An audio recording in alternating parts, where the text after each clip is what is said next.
സ്വന്തം മക്കളെ വളർത്താൻ മാതാപിതാക്കൾ ബുദ്ധിമുട്ടുന്ന ഒരു കാലം വരുമത്രേ. ആ കാലഘട്ടം എത്തുന്നതിന് മുമ്പ് നബിയുനാ റസൂലുള്ളാഹി സ്വല്ലല്ലാഹു അലൈഹി വസല്ലമ തങ്ങൾ പറയുകയാണ്, പട്ടിക്കുട്ടിയെ നായിക്കുട്ടിയെ വളർത്തലാണ് നിങ്ങൾക്ക് അഭികാമ്യമെന്ന് ലോകത്തിന്റെ നേതാവ് മുത്തു മുഹമ്മദ് മുസ്തഫ ഖിയാമത്ത് നാളിന്റെ അടയാളവുമായി നബി സല്ലല്ലാഹു അലൈഹി വസല്ലമ തങ്ങൾ പറഞ്ഞ വാക്കാ. പട്ടിക്കുട്ടിയെ വളർത്തലാണ് നല്ലത് സ്വന്തം മക്കളെ വളർത്തുന്നതിനേക്കാൾ. അങ്ങനെ ഒരു കാലം വരുമെന്ന് എനിക്ക് തോന്നുന്നു. ആ കാലം ഇതായിരിക്കും. നഊദു ബില്ലാ, അല്ലാഹ് കാക്കട്ടെ. ഹദീസ് ഓതിട്ടാ പറഞ്ഞേ, കള്ളത്തരല്ല, മൗദൂഒന്നും അല്ല കേട്ടോ, ഒറിജിനൽ ഹദീസാ. നബി സല്ലല്ലാഹു അലൈഹി വസല്ലം തങ്ങൾ അശ്റാത്തു സഅത്തിൽ ഖുർബിനെ കുറിച്ച് പറഞ്ഞ കൂട്ടത്തിൽ പറഞ്ഞ അൻ യുറബ്ബിയ റജുലു വലദൻ ഖൈറുൽ ലഹു ജർവൻ. ജർവൻ എന്ന് പറഞ്ഞാൽ വലദുൽ കൽബ്, പട്ടിയുടെ കുട്ടി, നായി. പട്ടി എന്നല്ല ഇവിടെ പറയാ, പട്ടി നായി, നായി എന്നൊക്കെ പറയും ഇവിടെ, നായിക്കുട്ടി. രണ്ടും പറയും. ആ നായിക്കുട്ടിയെ വളർത്തലാണ് ഒരു വാപ്പാക്കും ഉമ്മാക്കും ശ്രേഷ്ഠം മിൻ അൻ യുറബ്ബിയ വലദൻ ലഹു, സ്വന്തം മക്കളെ വളർത്തുന്നതിനേക്കാൾ. കാരണം എന്താ? വാപ്പായെ അനുസരിക്കാത്ത മക്കൾ, ഉമ്മയെ അനുസരിക്കാത്ത മക്കൾ, മാതാപിതാക്കളോട് മര്യാദ കാണിക്കാത്ത മക്കൾ, അദബ് കാണിക്കാത്ത മക്കൾ, അനുസരണ ഇല്ലാത്ത മക്കൾ, അങ്ങനത്തെ മക്കളെ വളർത്തുന്നതിനേക്കാൾ ഒരു പട്ടിക്കുട്ടിയെ വാങ്ങി വളർത്തലാണ് ശ്രേഷ്ഠമെന്ന് നബിയുനാ റസൂലുള്ളാഹി. എന്നിട്ട് കാരണം പറഞ്ഞത് എന്താ? വലാ യുവഖറു കബീറുഹും വലാ യുർഹമു സഗീറുഹും. കാരണവർമാരെ കണ്ട ബഹുമാനിക്കൂല, കൊച്ചുകുട്ടികളോട് മര്യാദയില്ല, സ്നേഹവുമില്ല. നബിയുനാ റസൂലുള്ളാഹി. ശരിയല്ലേ? ഇന്നത്തെ ഫ്രീക്കന്മാരെ കുട്ടികള് മുതിർന്നവരെ കണ്ട, കാരണവന്മാരെ കണ്ട ബഹുമാനിക്കുവോ? കളിയാക്കും. വീഡിയോ വലിച്ചിട്ട് അവരുടെ മുഖത്തേക്ക് ഊതി വിടുകയാണ്. സ്കൂളിലൊക്കെ പോകുന്ന കുട്ടികളെ, പെൺകുട്ടികൾ വീഡിയോ വലിക്കുന്നു. ഫോട്ടോ വന്നു, സ്കൂളിൽ പോകുന്ന കുട്ടികൾ 10 വയസ്സ് 9 വയസ്സ് വലിച്ചു വിടുകയാണ്. ഇവൻ ഒരു 16-18 വയസ്സാകുമ്പോൾ ഇവന്റെ വലി എന്താ വലിയായിരിക്കും. അവസാനം ഇവനൊരു വലിയായിട്ട് മാറും. അല്ലേ? ആരായിട്ട് മാറും? ഇവൻ ഒരു വലിയുല്ലാഹി സിഗരറ്റ്, അവരുടെ വലിയായിട്ട് മാറും. ഏറ്റവും വലിയ വലി. കാരണം വലിയോടെ വലിയല്ലേ. രാത്രി നമ്മുടെ വീട്ടിൽ കിടന്ന് കൂർക്കം വലിക്കുന്നവനാണ് ഏറ്റവും വലിയ വലിയായിട്ട് കാണുന്നത്. കൂർക്കം വലിയോടെ വലിയാണ്. നമ്മുടെ പെണ്ണ് പറയും എൻ്റെ ഭർത്താവ് വലിയാണെന്ന്. മാഷാ അല്ലാഹ്, എൻ്റെ ഭർത്താവ് വലിയ, നീ വലിയ ഭാഗ്യവതിയാണല്ലോ. അതെ, രാത്രി കൂർക്കം വലിയാണ് വലിയ. എന്താ വലി. ഇവിടെ ഭയങ്കരമായ വെള്ളപ്പൊക്കം നടക്കുന്ന സമയത്ത്, നമ്മുടെ നാട്ടിൽ വെള്ളം മുങ്ങി നിൽക്കുന്ന സമയം, എല്ലാവരെയും രക്ഷപ്പെടുത്തുന്ന സമയത്ത് ഒരു വീഡിയോ നമ്മൾ കണ്ടില്ലേ? ഒരു മുസ്ലിം വീട്ടിൽ ഒരു കല്യാണത്തിന്റെ ഒരു വീഡിയോ, ഒരു അഹങ്കാരത്തിന്റെ വീഡിയോ. അഹങ്കരിക്കണവർ, ഭയങ്കരമായ അഹങ്കാരം. ബഹുമാനപ്പെട്ട ആയിഷ റളിയല്ലാഹു തആല എന്ന് പറയുകയാ, വളുരിബു ബിൽ മാസിഫി. പാട്ടും പൊട്ടാസും അതിൻ്റെതായ വാദ്യോപകരണങ്ങളും ഡാൻസും ഡിജയും അധികരിക്കുമ്പോ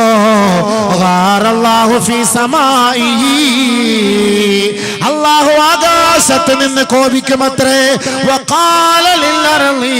അല്ലാഹു ഭൂമിയോട് വിളിച്ചു പറയുകയാ, തസൽസലീ ബിഹിം, ഇവരെ കൊണ്ട് നീ ഒന്ന് കുലുങ്ങണേ ഭൂമിയേ. അല്ലാഹു പറയും. ആ സമയത്ത് അല്ലാഹു പറയാ, തസൽസലീ ബിഹിം, ഇവരെ കൊണ്ടൊന്ന് കുലുങ്ങണേന്ന്. ഫൈൻ താബൂ വനസഊ, അവർ അല്ലാഹുവിലേക്ക് മടങ്ങിയാൽ പ്രശ്നമില്ല. ഇപ്പൊ നമ്മൾ പല ഭൂകമ്പങ്ങൾ ഉണ്ടായി, പല ഭൂമികൾക്ക് ഉണ്ടായി. പെട്ടെന്ന് പടച്ചവനെ അസ്തഗ്ഫിറുല്ലാഹ്, നമ്മളെല്ലാവരും ദുആ ചെയ്തു, നമ്മുടെ ഓരോ പള്ളികളും ദുആ ചെയ്തു, മിമ്പർ മെഹ്റാബുകളും ഗർജിച്ചു. അല്ലാഹ് പ്ലീസ് പടച്ചവനെ, ഇല്ല ഞങ്ങളെ മുക്കിക്കൊല്ലല്ലേ അല്ലാഹ്, ഞങ്ങളെ ഇടങ്ങേറാക്കല്ലേ അല്ലാഹ്, ഭൂമികുലുക്ക് കൊണ്ട് പരീക്ഷിക്കല്ലേ അല്ലാഹ്, ഭൂകമ്പം കൊണ്ട് പരീക്ഷിക്കല്ലേ അല്ലാഹ്. എല്ലാവരും ദുആ ചെയ്തപ്പോൾ അല്ലാഹ് അവിടെ പിടിച്ചു നിർത്തി മഴ. ഇല്ലേ? എല്ലാ മെമ്പറും മെഹ്റാവും സമസ്തയുടെ നമ്മുടെ പണ്ഡിതന്മാരെല്ലാം പറഞ്ഞു ദുആ ചെയ്യണം. ഇന്നത്തെ വെള്ളിയാഴ്ച എല്ലാവരും ദുആ ചെയ്യണം, ഖുനൂത്ത് ഓതണം, ദുആ ചെയ്യണം. ഞങ്ങളുടെ പള്ളിയിലൊക്കെ നമ്മളെല്ലാവരും ദുആ ചെയ്തു. എല്ലാ പണ്ഡിതന്മാരും പറഞ്ഞു, എല്ലാവരും ദുആ ചെയ്തു. കേരളത്തിൻ്റെ അങ്ങോളം ഇങ്ങോളം മെമ്പർ മെഹ്റാബുകളെല്ലാം ഗർജിച്ചു ദുആ കൊണ്ട്. അല്ലാഹു തൽക്കാലം ഞങ്ങളുടെ മഴ നിർത്തിത്തരണേ, പിടിച്ച് ഞങ്ങളെ സഹായിക്കണേ അല്ലാഹ് കേട്ടു, അല്ലാഹ് സഹായിച്ചു. അങ്ങനെ തൗബ ചെയ്ത് മടങ്ങാത്ത പക്ഷം അല്ലാഹു തആല ഭൂമിയോട് പറയും, അഹദിമഹാലൈഹിം, ഹേ മലയെ ഇവരുടെ മേലേക്ക് നീ മറിഞ്ഞു വീഴണമേ. അങ്ങനെയാണ് ഉരുൾപൊട്ടൽ ഉണ്ടാവുക. അല്ലാഹ് പറഞ്ഞ വാക്കാണ്.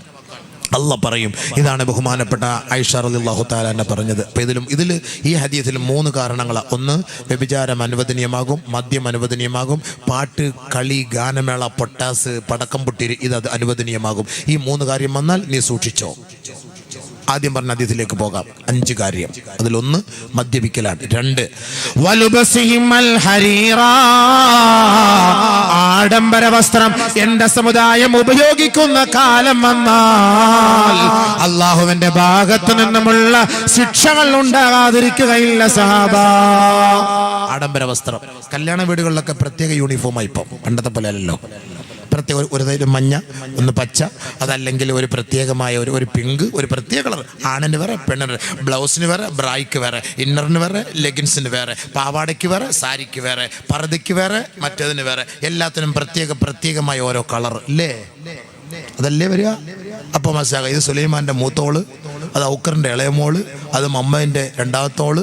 ഇതിങ്ങനെ കറക്റ്റ് മനസ്സിലാക്കാൻ വേണ്ടി ഈ പ്രത്യേകമായ വസ്ത്രം ഇട്ടിട്ട് കല്യാണ വീടുകളിൽ വരുന്നു. നിബിധങ്ങൾ പറഞ്ഞ വാക്ക ഖിയാമത്തിൻ്റെ അടയാളം. ഒരു കാലഘട്ടം വരും എൻ്റെ ഉമ്മത്ത് അന്ന് പ്രത്യേകമായ വസ്ത്രങ്ങളും ആഡംബര വസ്ത്രങ്ങളും ധരിച്ചിട്ട് നിരത്തിലിറങ്ങും. അത് ഖിയാമത്തിൻ്റെ അടയാളം. വന്നില്ലേ? പണ്ടത്തെ കാലത്ത് നമ്മുടെയൊക്കെ വാപ്പ കല്യാണം കഴിച്ചപ്പോൾ ഇതേപോലത്തെ യൂണിഫോം ഉണ്ടായിരുന്നോ കുഞ്ഞാപ്പൂ? വാപ്പ കല്യാണത്തിന് നിങ്ങളില്ലായിരുന്നോ? അത് അത്ഭുതപ്പെടാനൊന്നുമില്ല. നമ്മളിപ്പോൾ അങ്ങനെ ചോദിക്കുമ്പോൾ നിങ്ങൾക്ക് എന്താ അത്ഭുതം? നമ്മുടെ വാപ്പാൻ്റെ കല്യാണം ഇപ്പോൾ നമ്മൾ കാണുന്നില്ലേ? നമ്മുടെ കാലം പോട്ടെ. നമ്മളിപ്പോൾ കാണിക്കുന്ന കല്യാണം മൊത്തം വീഡിയോയിൽ പകർത്തിയിട്ട് 18 വർഷം കഴിഞ്ഞിട്ട് മോള് കാണൂലേ? 10 വർഷം കഴിഞ്ഞിട്ട് മോള് കാണൂലേ എൻ്റെ വാപ്പാൻ്റെ കല്യാണം കണ്ടോന്ന്? ഇപ്പം എന്താ നിൻ്റെ വാപ്പാൻ്റെ കല്യാണം കണ്ടോന്ന് ചോദിക്കുന്നതിൽ എന്താ തെറ്റുണ്ടോ? ഉണ്ടാ ബീവേ? ശരിയല്ലേ? ഞാൻ പറഞ്ഞു ശരിയല്ലേ?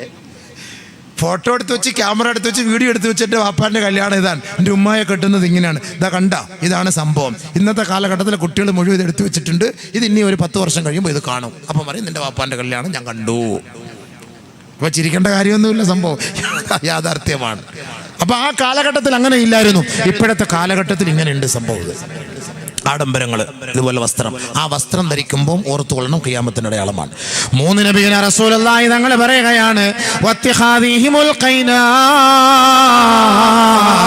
പാട്ടുകളും ഗാനമേളകളും വാദ്യോപകരണങ്ങളും അധികരിക്കുമത്രേ.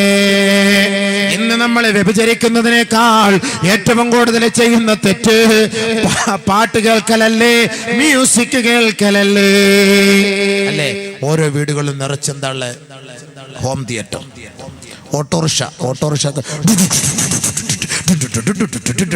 ആ ഓട്ടോറിക്ഷയ്ക്കകത്ത് ഒരു ഗർഭിണി പെണ്ണിനെ കൊണ്ടുപോയി ഹോസ്പിറ്റലിൽ എത്തുന്നതിന് മുമ്പേ ഓള് പ്രസവിക്കും. ഫ്രീ ആയിട്ട് പ്രസവിച്ചു തരും, ഒരു പൈസയും വേണ്ട.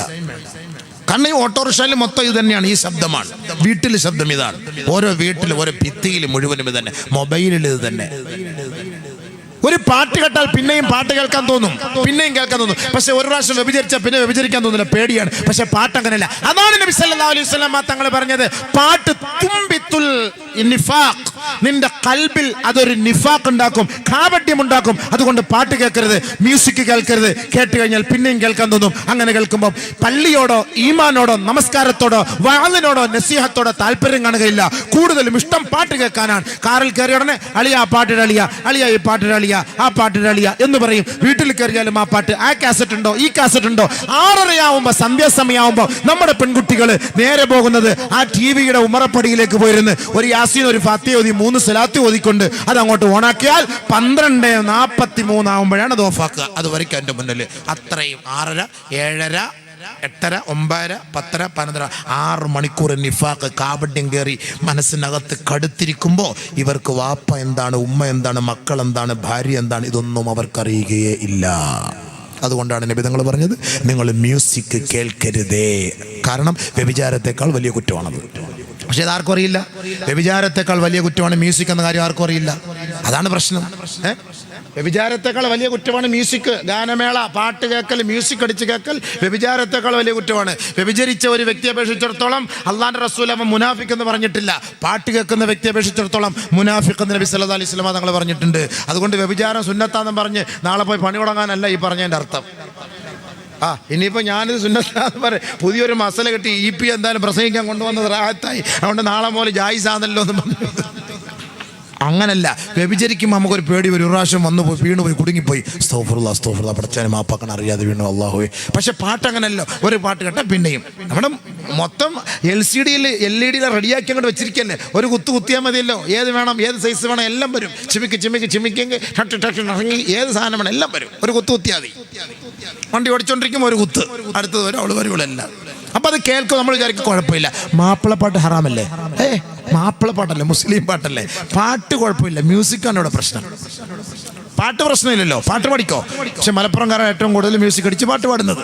നാളെ അള്ളാന്റെ മുന്നിൽ സമാനം പറയണം. ഞാൻ പറയേണ്ട വാക്ക് പറഞ്ഞു. നിങ്ങൾ പ്രസംഗത്തിന് വിളിച്ചാലും ശരി, വിളിച്ചില്ലേലും ശരി, എനിക്കതൊരു വിഷയമുള്ള കാര്യമല്ല. ബഹുമാനമുള്ള സഹോദരൻ, അല്ലാഹു മനസ്സിലാക്കാൻ തൗഫീഖ് തരട്ടെ. ഹദീസാണ്. മൂന്നാമത് ഇത്തിഖാദിഹിമുൽ ഖൈനാത്ത്. നാലാമത് വഅക്ലിഹിമുർ റിബാ, പലിശ തിന്ന. നമ്മുടെയൊക്കെ നാട്ടില് പലിശ, അതാ ഞാൻ നേരത്തെ നമ്മുടെ നല്ല സമ്പാദ്യം എന്ന് പറഞ്ഞ സംഭവം എന്താ? ഇതാണ് നല്ല സമ്പാദ്യം എന്ന് പറഞ്ഞാൽ ഇതാണ് സംഭവം. നബി സല്ലല്ലാഹു അലൈഹി വസല്ലം തങ്ങൾ പലിശ തിന്നാൻ എൻ്റെ ഉമ്മത്തിനൊരു മടിയില്ല. റെഡി തന്നെ. പലിശ തിന്നാൻ മടിയില്ല, ലോൺ എടുക്കാൻ മടിയില്ല, CC ഇട്ട് വണ്ടി എടുക്കാൻ മടിയില്ല. മടിയുണ്ടോ CC ഇട്ട് വണ്ടി എടുക്കാൻ?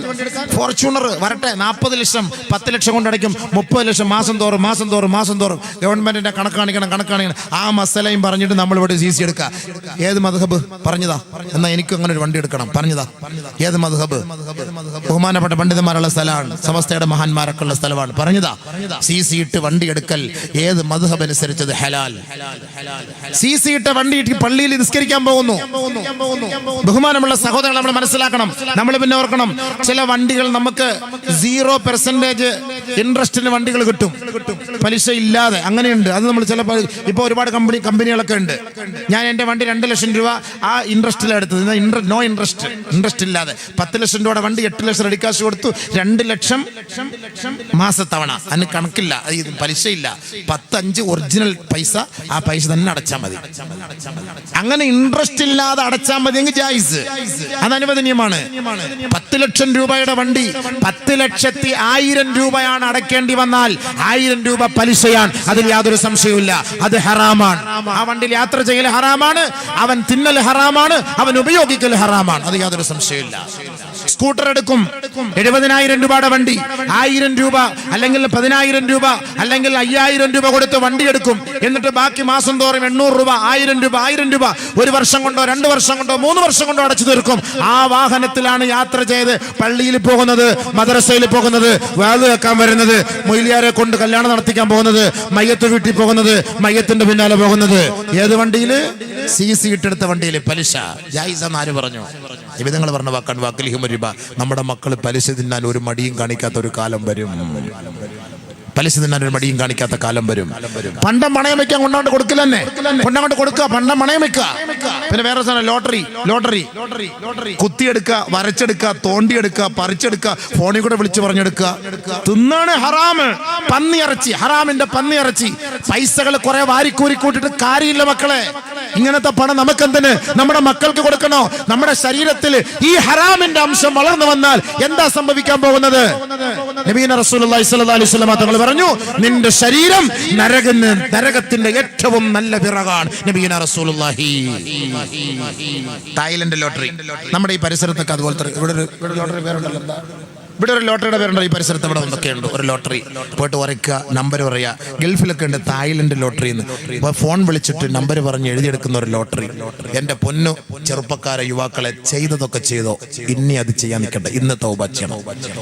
നിങ്ങൾ ചെയ്തുകൊണ്ട് അള്ളാഹ്ക്ക് കുഴപ്പമില്ല, നമുക്കും കുഴപ്പമില്ല, ഈ മൂല്യാർക്കും കുഴപ്പമില്ല, ആർക്കും കുഴപ്പമില്ല. പക്ഷെ നിങ്ങളുടെ ആ സമ്പാദ്യം കൊണ്ടുവന്ന് നിങ്ങളുടെ മക്കൾക്ക്, നിങ്ങളുടെ ഭാര്യയ്ക്ക് നിങ്ങൾ തിന്ന എന്താ സംഭവിക്കുന്നത്? നബിയുനാ റസൂലുള്ളാഹി സ്വല്ലല്ലാഹു അലൈഹി വസല്ലമ തങ്ങൾ പറയുകയാണ്, ഇന്ന ദുനിയാ ഹൽവത്തുൻ ഖളിറാ. ദുനിയാവ് കാണാൻ രസമാണ്, ദുനിയാവ് കാണാൻ അലങ്കാരമാണ്, ദുനിയാവ് കാണാൻ മനോഹരമാണ്, ദുനിയാവ് കാണാൻ ചേതോഹരിതയാണ്. മനിക്തസബ ഫിഹാ മാലം മിൻ ഹുല്ലിഹി വഅൻഫഖഹു ഫീ ഹഖിഹി അസാബഹുല്ലാഹ് വഔറദഹു ജന്നതഹു. ആരെങ്കിലും ആ ദുനിയാവിന്റെ പ്രസരിപ്പ് കണ്ട്, ആരെങ്കിലും ആ ദുനിയാവിന്റെ രസങ്ങൾ കണ്ടിട്ട് ഹലാലായതാണ് സമ്പാദിച്ചതെങ്കിൽ അവന്റെ സമ്പാദ്യത്തിന്റെ പേരിൽ നാളെ അല്ലാഹു അവനെ സ്വർഗ്ഗത്തിലേക്ക് കൊണ്ടുവരുമത്രേ. മറിച്ച് വമൻ ഇക്തസബ ഫീഹാ മാലം മിൻ ഗൈരി ഹുല്ലിഹി വഅൻഫഖഹു ഫീ ഗൈരി ഹഖിഹി ഔറദഹുല്ലാഹ് ദാറൽ ഹവാ. ആരെങ്കിലും ഹറാമായ നിലയിൽ ഈ ദുനിയാവിൽ നിന്ന് സമ്പാദിച്ചിട്ടുണ്ടോ, അതാണ് നീ കഴിച്ചതെങ്കിൽ, അതാണ് നിന്റെ മക്കൾക്ക് കൊടുത്തതെങ്കിൽ, അതാണ് നിന്റെ മാതാപിതാക്കൾ കഴിച്ചതെങ്കിൽ, അതാണ് നീ പള്ളിക്ക് കൊടുത്തതെങ്കിൽ, അതാണ് നീ വാളിന് കൊടുത്തതെങ്കിൽ, ഔറദഹുല്ലാഹു അന്നാർ, അവനെ അല്ലാഹു നരകത്തിലേക്കാണ് കൊണ്ടുവരിക എന്ന് ലോകത്തിന്റെ മുത്ത് മുഹമ്മദ് മുസ്തഫ സല്ലല്ലാഹു അലൈഹി വസല്ലം അല്ലാഹുവിന്റെ റസൂൽ പറഞ്ഞ വാക്കാണ്. അല്ലാഹുവിന്റെ റസൂലിനെ വിശ്വാസം ചെയ്തോ? വിശ്വാസമില്ലെങ്കിൽ ഓക്കെ, എനിക്ക് പ്രശ്നമില്ല. ഞാൻ എന്റെ ഹദീസ്, എന്റെ വാക്ക് ഞാൻ പറഞ്ഞു കഴിഞ്ഞു. നബിയുനാ റസൂലുള്ളാഹി തങ്ങൾ പറയുകയാണ്, ലഅയ്യജഅല അഹദുകും ഫീ ഫീഹി തുറാബാ ഖൈറുൽ ലഹു മിൻ അയ്യജഅല അഹദുകും ഫീ ഫീഹി ഹറാമാ. ഏ ആദമിന്റെ മോനെ, ഭൂമിയിൽ കിടക്കുന്ന പൂഴിവാരി നിന്റെ വയറ് നിറയ്ക്കലാണ് നിനക്ക് അഭികാമ്യം. ഈ റോഡിൽ കിടക്കുന്ന മണ്ണ് വാരി തിന്നലാണ് നിനക്ക് ഏറ്റവും ശ്രേഷ്ഠമായത്.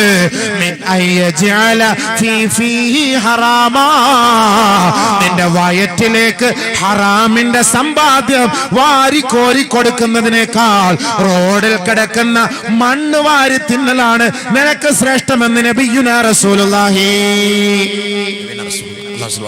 ഒരു ഹദീസ് കേൾക്കണോ? മൻ അകലൽ ഹറാമ മൻ അകല തആമ ബിൽ ഹറാം കഅന്നമാ തഖറ സൗബ ബിൽ ബൗലി ഔ കമാ ഖാല റസൂലുള്ളാഹി. നബിയുനാ റസൂലുള്ളാഹി സ്വല്ലല്ലാഹു അലൈഹി വസല്ലം തങ്ങൾ പറഞ്ഞു, ആരെങ്കിലും ഹറാമിന്റെ ഭക്ഷണം കഴിച്ചാൽ, ഹറാമിന്റെ ഭക്ഷണം കൊണ്ട് വസ്ത്രം വാങ്ങിയാൽ, ഹറാമിന്റെ പൈസ കൊണ്ട് വെള്ളം വാങ്ങി കുടിച്ചാൽ, കഅന്നമാ തഹറ സൗബ മിനൽ ബൗൽ, മൂത്രം വെള്ളത്തിൽ അവന്റെ വസ്ത്രം കഴുകി ധരിക്കുന്നവനെ പോലെയാണ്. കമാ ഖാല റസൂലുള്ളാഹി. മൂത്രത്തിൽ, കോമൂത്രം, പശുവിന്റെ മൂത്രം, എരുമയുടെ മൂത്രം, മുട്ടന്റെ മൂത്രം, മട്ടന്റെ മൂത്രം, മനുഷ്യന്റെ മൂത്രം, ആ മൂത്രത്തിൽ വസ്ത്രം കഴുകി ധരിക്കുന്നവനെ പോലെയാണ്. ഈ ഹറാമിന്റെ ലോട്ടറിയുടെ ഒക്കെ പൈസ എടുത്തിട്ട്, പലിശയുടെ പൈസ എടുത്തിട്ട് ആരെങ്കിലും തിന്നുകയോ മറ്റുള്ളവർക്ക് കൊടുക്കുകയോ ചെയ്താൽ അവന്റെ നിയമം ഇതുപോലെയാണെന്ന് കമാ ഖാല റസൂലുള്ളാഹി. ഇനി തീരുമാനിച്ചോ? മൂത്രത്തിലാണ് വസ്ത്രം കഴുകുക. മൂത്രത്തില് പാപ്പാടെ മൂത്രത്തിന് വർക്കത്തുണ്ടോ? ഉമ്മാടെ മൂത്രത്തിന് വർക്കത്തുണ്ടോ? ലോകത്ത് മൂത്രത്തിന് വർക്കത്തുള്ള ഹബീബ റസൂലുള്ളാഹി തങ്ങടെയാ. അത് ഭൂമിയിൽ വീഴുന്നുടനെ ഭൂമി വിഴുങ്ങിക്കളയും. നമ്മുടെ മൂത്ര പരിസരത്ത് വീണുപോയാൽ വെന്നിയൊരു ടൗണിൽ ഒരു മനുഷ്യൻ നിൽക്കൂല. പിന്നെ അത്രയ്ക്കും സുഗന്ധമാണ് അതിന്. ആ മൂത്രത്തിൽ വസ്ത്രം കഴുകിയവരെ പോലെയാകുമെന്നാണ് ഹദീസ്. എന്ത്? ഹറാമിന്റെ പന്നിയിറച്ചി തിന്ന് ജീവിക്കുന്നവൻ, ഹറാമിന്റെ പന്നിയിറച്ചി. അതാണ് ഈ ലോട്ടറിയും, അതാണ് ഈ പലിശയും. വേണ്ട, ഇന്നെടുത്തോ, പോട്ടെ, കീറിക്കളാം. രാത്രി എഴുന്നേക്കണ്ട 2 റക്അത്ത് ഹാജത്ത് സുന്നത്ത് തൗബ പറയണ, പടച്ചവനെ അസ്തഗ്ഫിറുല്ലാഹ്, അല്ലാഹ് എനിക്കറിയില്ലായിരുന്നു പടച്ചവൻ, പ്ലീസ്. കരയാം. പടച്ചവൻ പാവപ്പെട്ടവനാണ്, പടച്ചവൻ പാവമാണ്, വളരെ പാവമാണ്. നിങ്ങൾ ഉദ്ദേശിക്കുന്ന പോലെ ഭീകരനൊന്നും അല്ല. അല്ലാഹ് ഭീകരനല്ല, ഒരിക്കലല്ല. നിങ്ങൾ രാത്രി എഴുന്നേറ്റ്, പടച്ചവനെ സംഭവിച്ചു പോയി അല്ലാഹ്, ഞാൻ ഇത്ര നാൾ അതാ തിന്നത്, എടുത്തത്, എൻ്റെ ഉമ്മ കൊടുത്തത്, എൻ്റെ ഉപ്പ കൊടുത്തത്, എൻ്റെ മക്ക കൊടുത്തത്, പ്ലീസ് മാപ്പാക്കണേ പടച്ചവനെ, മാപ്പ. ഇല്ല റബ്ബെ, പട്ടിണി കിടന്ന് മരിച്ചാലും ഇനി ആ ഹറാമ് ഞാൻ തിന്നില്ല അല്ലാഹ്. തിന്നുവോ? തൗബ ചെയ്യോ? ഇൻഷാ അല്ലാഹ് പറ. നമുക്കെന്താ? അല്ലെങ്കിൽ പോയി തിന്നിട്ട് മൂത്രം തിന്നുന്നത് പോലെയും കാഷ്ടം തിന്നുന്നത് പോലെയുമാണ് നമ്മൾ ഈ ഹറാമ് തിന്നുന്നത്. നമുക്ക് വേണ്ട പണം.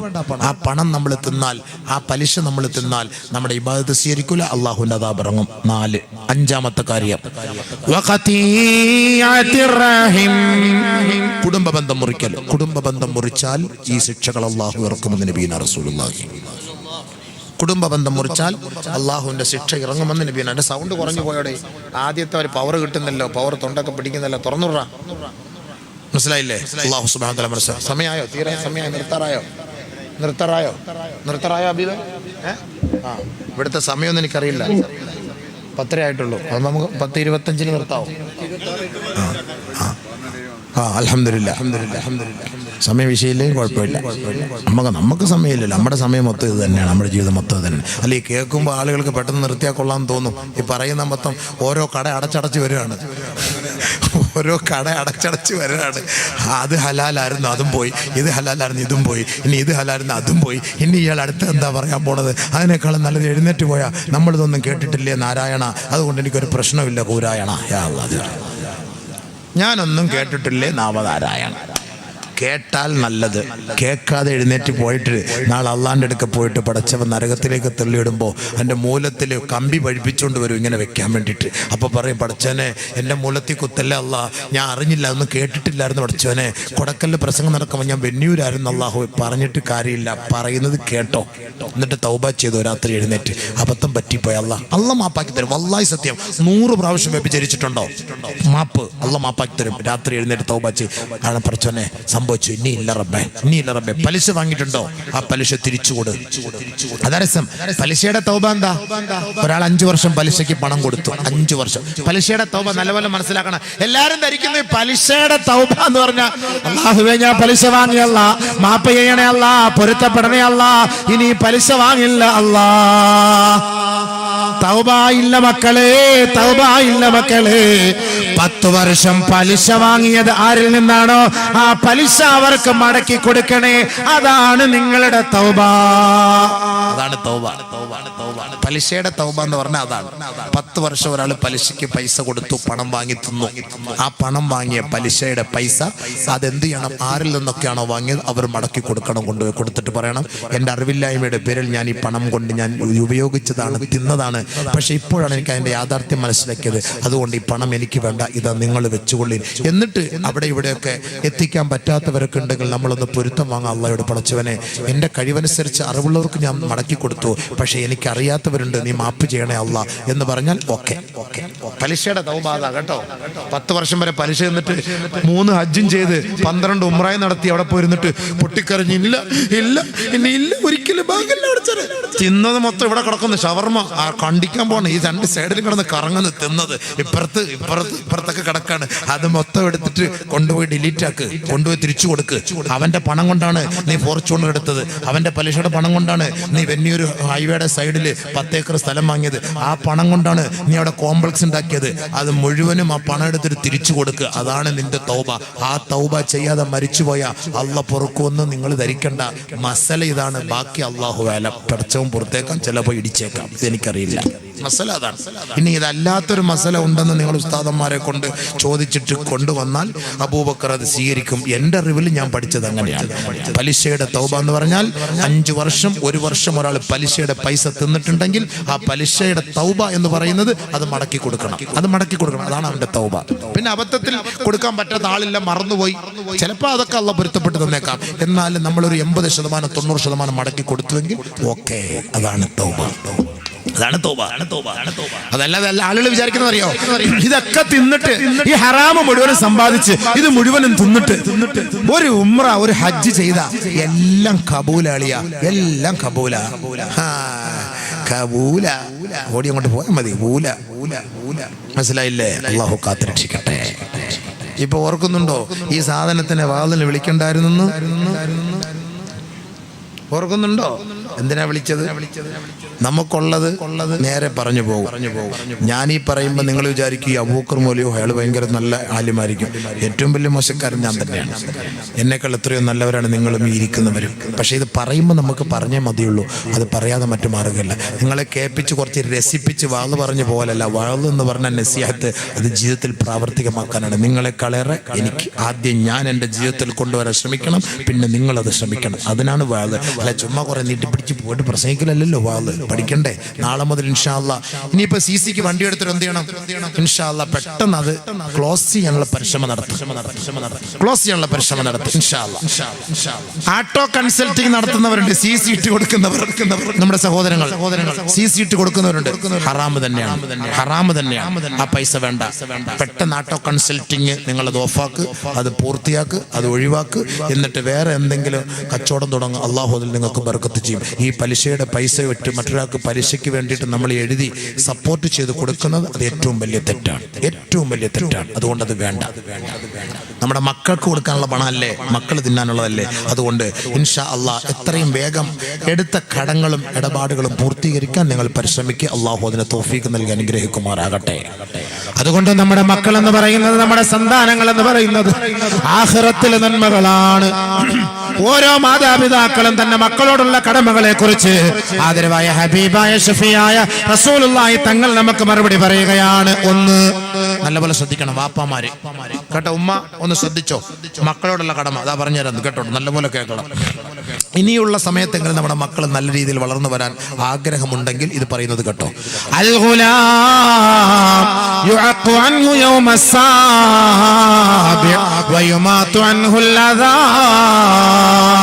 ഒരു കുട്ടി ജനിച്ചാൽ ആ കുട്ടിക്ക് 7ാമത്തെ ദിവസമാകുമ്പോ ആ കുട്ടിയുടെ തലമുണ്ടനം ചെയ്യണേ. ആ കുട്ടിക്ക് നിങ്ങൾ നല്ല പേര് നൽകണേ. ഫൈദാ ബലഗ 6 സിനീൻ, 6 വയസ്സായി കഴിഞ്ഞാൽ ആ കുട്ടിക്ക് നിങ്ങൾ മര്യാദ പഠിപ്പിക്കണേ. വാപ്പാ ഉമ്മ ശ്രദ്ധിക്കണേ, കുട്ടികളെ മര്യാദ പഠിപ്പിക്കേണ്ടത് എങ്ങനെ? 6 വയസ്സായ, 4 വയസ്സായ, 5 വയസ്സായ, 3 വയസ്സായ കുട്ടികൾ നമ്മുടെ മുന്നിലേക്ക് ഭക്ഷണം കഴിക്കാൻ വേണ്ടി കടന്നു വരുമ്പോ ഇടത് കൈ കൊണ്ടാണ് ബിസ്ക്കറ്റ് കഴിക്കുന്നതെങ്കിൽ, ഇടത് കൈ കൊണ്ടാണ് ചോറ് തിന്നുന്നതെങ്കിൽ, ഇടത് കൈ കൊണ്ടാണ് മിഠായി കഴിക്കുന്നതെങ്കിൽ ആ കുട്ടിയുടെ കൈ കടിച്ചിട്ട് മകനെ കുൽ ബിയമീനിക, നിന്റെ വലത് കൈ കൊണ്ട് നീ കഴിക്കണേ എന്ന് പറയണേ. സമ്മില്ല, ബിസ്മി ചൊല്ലടാ മകനെ എന്ന് പറയണേ. ആദരവായ റസൂലുള്ളാഹി തങ്ങൾ മാതാപിതാക്കളോട് നൽകുന്ന ഉപദേശമാണ് മക്കളെ അതവ് പഠിപ്പിക്കാൻ. ഇത് നമ്മുടെ മുന്നിൽ വരുന്ന കുട്ടികൾ ഇടത് കൈ കൊണ്ട് ബിസ്ക്കറ്റ് തിന്നും, പബ്സ് തിന്നും, ഷവർമ തിന്നും. പക്ഷെ മാതാപിതാക്കളൊന്നും മൈൻഡ് ചെയ്യൂല. ഇന്ന ശൈത്താന യശ്റബു ബിശിമാലിഹി വയഅകുലു ബിശിമാലിഹി. തീർച്ചയായും പിശാചാണ് ഇടത് കൈ കൊണ്ട് കഴിക്കുന്നത്, ഇടത് കൈ കൊണ്ട് കുടിക്കുന്നത്. അതുകൊണ്ട് നിങ്ങൾ തിന്നാനും കുടിക്കാനും വലത് കൈ ഉപയോഗിക്കണേ. ഇടത് കൈ കൊണ്ട് മക്കൾ കഴിക്കുന്ന കണ്ടാൽ അപ്പോഴേ ഉമ്മ പോയിട്ട് അടിച്ചിട്ട് മോനെ അങ്ങനല്ല, വലത് കൈ കൊണ്ട് പിടിക്കടാ, പിടിക്ക്, അങ്ങനെ കഴിക്ക്, അങ്ങനെ പഠിപ്പിക്കണം. അതാണ് അദബ്. മുതിർന്നവർ വരുന്നു, അവൻ ഇരിക്കൂല, അവൻ ഇങ്ങനെ കാലുമേ കാലൊക്കെ കെട്ടി വെച്ച് ചുക്ക അടിച്ചുകൊണ്ടിരിക്കുകയാണ്. ശൈത്താനെ എഴുന്നേക്കടാ എന്നും പറഞ്ഞ് അവനെ അടിച്ച് അവനെ എഴുന്നേൽപ്പിക്കണം. കാരണവർമാരെ കണ്ടാൽ ബഹുമാനിപ്പിക്കണം, എഴുന്നേക്ക്. ഉസ്താദന്മാരെ കണ്ടാൽ, മുതിർന്നവരെ കണ്ടാൽ എഴുന്നേക്കാൻ പറയണം. അവരുടെ മുന്നിൽ വരരുത്, മാറിയിരിക്കണം. നിന്റെ വാപ്പ ഇനി ജാഹിലാണെങ്കിലും നിന്റെ വാപ്പയും മൊത്തം നിസ്കരിക്കാൻ പോകുമ്പോ ജമാഅത്ത് കഴിഞ്ഞു, നീയാണ് ആലിമ്, നീ ഇമാമത്തിക്കുന്നെങ്കിൽ ഉപ്പയോട് ആദ്യം അനുവാദം ചോദിക്കണം. ഉപ്പ ഇമാമത്ത് നിൽക്ക്, ഇല്ല മോനെ നീ നിന്നോ എന്ന് ഉപ്പ അനുവാദം തന്നെങ്കിലേ ഒരു ആലിമാണെങ്കിൽ പോലും ഇമാമത്ത് നിൽക്കാവൂ. അതാണ് വാപ്പയും തമ്മിലുള്ള ബന്ധം. മാതാപിതാക്കളുടെ വിഷയത്തിൽ ഏറ്റവും കൂടുതൽ മഹത്വം മലപ്പുറം ജില്ലയ്ക്കാട്ടോ. ഞാൻ അടുത്ത സമയത്ത് എൻ്റെ പള്ളിയിൽ ഞാൻ പ്രസംഗിച്ചു. വൃദ്ധസദനങ്ങൾ 8 വൃദ്ധസദനങ്ങളേ ഉള്ളൂ മലപ്പുറം ജില്ലയിൽ.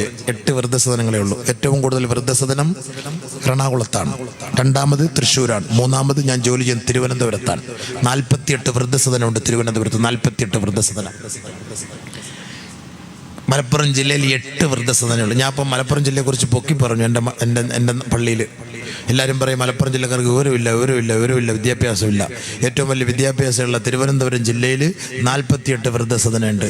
ഏറ്റവും വലിയ വിദ്യാഭ്യാസ വിചക്ഷണരായ തൃശ്ശൂർ ജില്ലയിൽ 80ഓളം വൃദ്ധസദനങ്ങളുണ്ട്. ഏറ്റവും വലിയ വിദ്യാഭ്യാസ വിചക്ഷണരായ എറണാകുളം ജില്ലയിൽ 100ഓളം വൃദ്ധസദനങ്ങളുണ്ട്. പക്ഷേ ഏറ്റവും കുറവ് മലപ്പുറം ജില്ലയാണ്. അഭിമാനിക്കാം. മാതാപിതാക്കളെ വൃദ്ധസദനങ്ങളിൽ വിടാതെ വീട്ടിൽ വെച്ച് അവർക്ക് എല്ലാ ശുശ്രൂഷകളും നൽകുന്ന നല്ല മക്കളാണ് മലപ്പുറത്തിൻ്റെ മക്കള്. കിബറൊന്നും വേണ്ട കേട്ടോ, നല്ല മക്കളാണ്. ഹൈ പോപ്പുലേഷൻ അതാണ്. അൽഹംദുലില്ലാഹ് ആളുകൾ പറയല്ലേ വിദ്യാഭ്യാസത്തിൽ വിവരമില്ലാന്ന്. ഇതൊക്കെ പറയണം. നമ്മളെ അങ്ങ് വിവരമില്ലാത്തവരാക്കി അങ്ങ് മാറ്റല്ലേ മുസ്ലിങ്ങളെ. അങ്ങനെ നിൽക്കരുത്, അതിനൊന്നും നിൽക്കരുത്. പിന്നെ ഈ കാണിക്കുന്ന പേക്കൂത്ത് കണ്ടിട്ട് വിവരമില്ലാത്തവരെന്ന് പറയുന്നത്, അതുകൊണ്ട് അത് കാണിക്കാൻ നിൽക്കരുത്. നമ്മൾ നല്ല വിദ്യാഭ്യാസ വിചക്ഷണരായി മാറണം. അതാണ് നമുക്ക് വേണ്ടത്. ഇതിപ്പോൾ ചരിത്രം ഇന്നത്തെ നെറ്റ് ഗൂഗിൾ പരിശോധിച്ച് നോക്ക്. ഏറ്റവും കുറവ് പിന്നെ ഈ വൃദ്ധസദനം മലപ്പുറം ജില്ലയിലാണ്. കാരണം എന്താ? മാതാപിതാക്കളോടുള്ള മഹത്വം. കാരണം ഇതേപോലെ ഹദീസും ആയത്തുകളും ഖുർആനും മതപ്രസംഗങ്ങളും കേൾക്കുന്നത് കൊണ്ട് ഉപ്പയോടും ഉമ്മയോടുള്ള മഹത്വം അവർ മനസ്സിലാക്കാൻ കഴിയുന്നു. പ്രസംഗ ഖുർആന്റെ ഹദീസ് കൊണ്ട് തുടങ്ങുക, പിരിവ് കൊണ്ട് അവസാനിപ്പിക്കുക. അങ്ങനത്തെ ചില വചനങ്ങൾക്കും കർമ്മങ്ങൾക്കുമാണ് വാളെന്ന് പറയുന്നത്. വാളിന്റെ നിർവചനം അതാണ് കേട്ടോ അല്ലേ? തക്ബീർ കൊണ്ട് തുടങ്ങി സലാം കൊണ്ട് അവസാനിപ്പിക്കുന്ന ചില കർമ്മങ്ങൾക്കാണ് നിസ്കാരം എന്ന് പറയുന്നത് പോലെ ഖുർആനും ഹദീസും കൊണ്ട് തുടങ്ങി ബക്കറ്റ് പിരിവ് കൊണ്ട് അവസാനിപ്പിക്കുന്ന ചില കർമ്മങ്ങൾക്കാണ് വാള് എന്ന് പറയുന്നത്. അതാണ് നമ്മുടെ വാള്. അവൻ നബി സല്ലല്ലാഹു അലൈഹി വസല്ലമ തങ്ങൾ നമുക്ക് പഠിപ്പിച്ചെന്ന അദബ് കുട്ടികളോട് ഞാൻ പറഞ്ഞു തന്നെ എന്താണ്? വലാ യുവഖറു കബീറുഹും വലാ യുർഹമു സഗീറുഹും. ചില കുട്ടികൾ ഉണ്ടാകും, ആ കുട്ടികൾ മുതിർന്നവരെ ബഹുമാനിക്കുകയില്ല, മാതാപിതാക്കളെ ബഹുമാനിക്കുകയില്ല, കുട്ടികളോട് കുഞ്ഞുമക്കളോട് കരുണ കാട്ടുകയില്ല. വലാ യുർഹമു സഗീറുഹും. അവരിൽ കൊച്ചു കുട്ടികളോട് കരുണ കാണിക്കണം. നബി സല്ലല്ലാഹു അലൈഹി വസല്ലമ തങ്ങൾ പറഞ്ഞ വാക്കാണ്. അങ്ങനത്തെ കുറച്ച് കുട്ടികളുണ്ടാകും. ആ കുട്ടികൾ എന്ന് പറഞ്ഞാൽ ഈ നാടിന് ആപത്താണ്. കരുണയില്ലാത്ത കുട്ടികൾ. അവരെ വളർത്തുന്നതിനേക്കാൾ നല്ലത് പട്ടിക്കുട്ടിയെ വളർത്തലാണ് നല്ലതെന്ന് നബിയുനാ റസൂലുള്ളാഹി. സലാസത്തു അശിയാ അസീറത്തുൻ ഫീ കുല്ലി സമാൻ. മൂന്ന് കാര്യങ്ങൾ എക്കാലവും അമൂല്യമായ നിധി തന്നെയാ. നബിയുനാ റസൂലുള്ളാഹി തങ്ങൾ പറയുന്നു, മൂന്ന് കാര്യങ്ങൾ വിലമതിക്കാനാകാത്ത നിധിയാണ്. മൂന്ന് കാര്യം കേട്ടോ, വിലമതിക്കാനാവാത്ത നിധിയാണ് മൂന്ന് കാര്യം. ഒന്ന് വഹിയ അൽ ഇഖാഉ ഫില്ലാഹ്. അല്ലാഹുവിന്റെ മാർഗത്തിൽ ഐക്യവും സാഹോദര്യവും നിലനിർത്തുക എന്നത് വിലമതിക്കാനാവാത്ത നിധിയാണ്. അൽഹംദുലില്ലാഹ്, ആ ഒരു ഐക്യം നമ്മുടെ ഈ നാട്ടിലുണ്ട്. നമ്മുടെ ഈ നാട്ടിൽ ആ ഒരു ഐക്യമുണ്ട്. എല്ലാവരും ഒറ്റക്കെട്ടായി. ഇവിടെ മറ്റു മതക്കാരൊന്നും ഇല്ലല്ലോ? ഉണ്ടോ? ഹിന്ദുക്കളും ക്രിസ്ത്യാനികളൊക്കെ ഉണ്ടോ? എല്ലാ ഹിന്ദുക്കൾ എല്ലാവരും, എല്ലാ മതക്കാരും ഒക്കെ അവർ വടക്കൻ ജില്ലയിലൊക്കെ കൂടുതൽ മുസ്ലിങ്ങളാണ്. എന്നാൽ ഹിന്ദുക്കളും ക്രിസ്ത്യൻ എല്ലാവരും നല്ല ഏകോദര സഹോദരങ്ങളെ പോലെ സന്തോഷത്തോടു കൂടി കഴിഞ്ഞുകൂടുന്ന ആളുകളാണ്. അതാണ് വേണ്ടത്. നഹീം ദൃശം സംവരണം ദൃഷ്ട ലോകേഷ്ട വിദ്യതേ ദയാ മൈത്രീ ച ഹൃദേഷ്ട ദാനം ച മധുരാജവാക്. നല്ല വാക്കുച്ചരിക്കണം, മധുരമായ വാക്കുച്ചരിക്കണം, നല്ല സംസാരം. അതിനേക്കാൾ ഒരു ആരാധന മുപ്പാരിലുമില്ല. സമാനീവ ആകുതി സമാനഹൃദയാനിവ സമാനമസ്തുവോ മനോ യഥാവസു സഹാസിതി. എങ്ങനെയായാലാണോ നിങ്ങളിൽ ഐക്യം സംഭവിക്കുക, ആ ഒരു ഐക്യം നിങ്ങളിൽ ഉണ്ടാകട്ടെ. ആ ഒരു ഐക്യവും സാഹോദര്യവും നിങ്ങളിൽ ഉണ്ടാകട്ടെ. അതല്ല പഠിപ്പിച്ച ഹൈന്ദവ മതം. ആ ഒരു ഐക്യമാണ് നമുക്ക് വേണ്ടത്, ആ ഒരു സാഹോദര്യമാണ് നമുക്ക് വേണ്ടത്. മദ്ഹബ് നഹീം സിഖാത്ത ആപസ് മേ ഭൈർ റഖന ഹിന്ദി ഹേ ഹം വതൻ ഹേ ഹിന്ദുസ്ഥാൻ ഹമാര. ഒരു മദ്ഹബും ഒരു സമുദായവും പഠിപ്പിക്കുന്നില്ല പരസ്പരം തമ്മിലടിക്കാൻ. നമ്മളെല്ലാം ഇന്ത്യക്കാരാണ്, നമ്മളെല്ലാം ഒരൊറ്റ ചരടിന്റെ മക്കളാണ്. അതാണ് നമുക്ക് വേണ്ടത്. അപ്പൊ ആ ഒരു ഐക്യമാണ് ഈ അലിഫ് കൂട്ടായ്മയ്ക്കുള്ളത്. ആ പേര് തന്നെ കൂട്ടായ്മ എന്ന് പറഞ്ഞാൽ തന്നെ അതിൻ്റെ അർത്ഥം അങ്ങനെ തന്നെയല്ലേ? എല്ലാവരും ഒരുമിച്ച് കൂടിയുള്ള ഒരു കൂട്ടായ്മ. അതുകൊണ്ടാണ് മൂന്ന് കാര്യങ്ങൾ വിലമതിക്കാനാകാത്തതാണ്. ഒന്ന് വഹിയ അൽ ഇഖാഉ ഫില്ലാഹ്. അല്ലാഹുവിന് വേണ്ടി സ്നേഹിക്കുന്ന സഹോദര്യം അത് എക്കാലവും വിലമതിക്കാനാകാത്തതാണെന്ന് ഹബീബുനാ റസൂലുള്ളാഹി. രണ്ട് വൽ മർഅതു സാലിഹാ അൽ അലീഫാ തുഈനുഹു ഫീ ദീനില്ലാഹ്. ദീനിന്റെ പേരിൽ ഭർത്താവിനെ സ്നേഹിക്കുന്ന സദ്വൃത്തയായ സ്നേഹനിധിയായ ഒരു തരുണിയുണ്ടോ, ഒരു ഭാര്യയുണ്ടോ, ഒരു സഹധർമ്മിണിയുണ്ടോ, അവൾ എക്കാലവും ലോകത്തിന് അഭിമാനമാണ്, അലങ്കാരമാണ്, വിലമതിക്കാനാവാത്ത മുത്താണെന്ന് ലോകൈക നേതാവ് ഹബീബുനാ റസൂലുള്ളാഹി സ്വല്ലല്ലാഹു അലൈഹി വസല്ലം